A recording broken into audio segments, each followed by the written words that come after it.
Supreme কোর্টও বলে দিয়েছে যেখানে ব্যাপক দুর্নীতি আছে, যে ব্যাপক পরিমাণে দুর্নীতি হয়েছে এবং যেভাবে আমি জোট ছাড়িয়ে রেখেছিলাম তার থেকে স্পষ্ট বোঝা যাচ্ছে আমি 5,500 বা 6,000 মতো ছেলের চাকরি কেনাটা ধরতে পেরেছিলাম। আর কিভাবে এদেরকে ধরা যায়, এখনো ধরা যায়, যে কারা চাকরি দিয়ে টাকা দিয়ে চাকরি পেয়েছে, এসবগুলো সুপ্রিম কোর্ট ধরে ফেলেছে।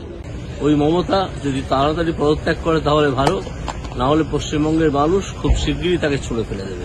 পাগলের পোলা আপনি বকেন, ওনাকে বকতে দিন। পাগলের পোলা, আপনি পাগল হয়ে গেছেন আজকে। যে আমাদের একটা দফা একটা দাবি, মমতার পদত্যাগ। এটা ওই ভদ্রমহিলা আসলে জোট চুরি করতে গিয়ে ধরা পড়ে গেছেন, ব্যাপক জোট চুরি করেছিলেন, ধরা পড়ে গেছেন এবং ধরা পড়ে গিয়ে সুপ্রিম কোর্ট অব্দি যখন এসেছে, সুপ্রিম কোর্টও বলে দিয়েছে যেখানে ব্যাপক দুর্নীতি আছে। আমি তো মনে করি ওই মহিলার এক্ষুনি মুখ্যমন্ত্রীর পদ থেকে ত্যাগ করা উচিত। আমাদের নেতা শুভেন্দু অধিকারী তার প্রেস কনফারেন্সে একটু আগেই বলেছেন যে আমাদের একটা দফা একটা দাবি, মমতার পদত্যাগ। ওই মমতা যদি তাড়াতাড়ি পদত্যাগ করে তাহলে ভালো, না হলে পশ্চিমবঙ্গের মানুষ খুব শিগগিরই তাকে ছুড়ে ফেলে দেবে। এবং এদের এই দুর্নীতির জন্য এতগুলো ছেলে সর্বনাশ হয়ে গেল। কিছু ছেলে যারা সঠিকভাবে চাকরি পেয়েছিল তাদেরটাও গেল। অথচ এইটা আলাদা করা যেত, এইটা আজও আলাদা করা যায়। আমরা দায়িত্ব পাই, তাহলে আমরা করে দেখিয়ে দিতে পারি। বলছেন কি বিজেপি এবং সিপিএম বারবারই ওনাকে পাগলের পোলা আপনি বকেন, ওনাকে বকতে দিন। পাগলের পোলা, আপনি পাগল হয়ে গেছেন আজকে।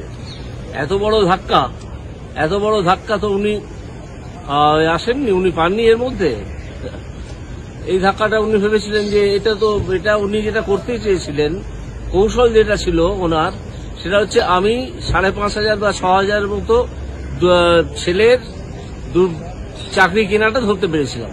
আমি আমার রায় তাদেরকে বাদ দিয়েছিলাম। তারপর তাকে যারা অ্যাডভাইস করলেন, তার বড় বড় অ্যাডভাইসার, তার মধ্যে সুপ্রিম কোর্টের কিছু লোকও আছেন, তারপরে কিছু প্রাক্তন জজ আছেন, আরো কিছু লোক আছেন যাদের নাম আমি সবার এক্ষুনি বলতে পারছি না, কিন্তু আমি জানি তারাও তাকে অ্যাডভাইস করলেন যে আপনি ওই যারা ঠিকভাবে চাকরি পেয়েছে আর যারা চাকরি কিনেছে তাদের জোটটা ছাড়াবেন না, তাহলে কোর্ট বাধ্য হবে সকলের চাকরি রেখে দিতে।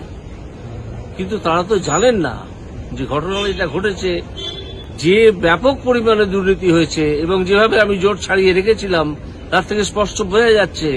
একটু আগে আমাদের শুভেন্দুবাবু বলেছেন, আমাদের নেতা, সেখানে যে কিভাবে এদেরকে ধরা যায়, এখনো ধরা যায়, যে কারা চাকরি দিয়ে টাকা দিয়ে চাকরি পেয়েছে, এসবগুলো সুপ্রিম কোর্ট ধরে ফেলেছে।